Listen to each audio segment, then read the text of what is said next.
Bwana Yesu asifiwe mtumishi. Amen. Na kufahamu unaimba muda mrefu. Nafurahi sana kwa uimbaji wako. Ni nini kilikufanya ukawa mtumishi wa uimbaji wa nyimbo za Injili? Kilichonifanya nikawa mwimbaji wa nyimbo za Injili ni wito ambao Mungu ameweka ndani yangu. Hamna kingine, ni wito. Wito kivipi? Mwingine anaweza akaona wito labda wito wa kivipi?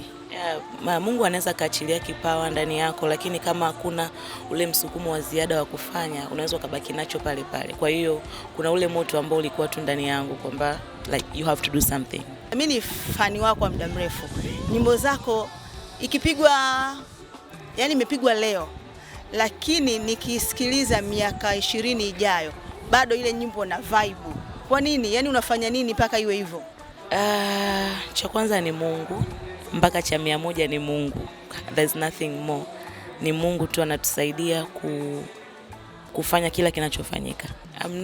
Amnaga kingine cha ziada, kwa sababu wote watumishi wa Mungu unaweza kuta tunatunga the same, tunafanya the same, lakini Mungu ndio anayemwagilia maji mbegu iweze kuota. Shauri wako kwa vijana? Wampende Kristo, wafanye kusudi la Mungu na Mungu ataonekania. Mungu akubariki sana Rema Semfukwe. Nakushukuru sana. Thank you so much.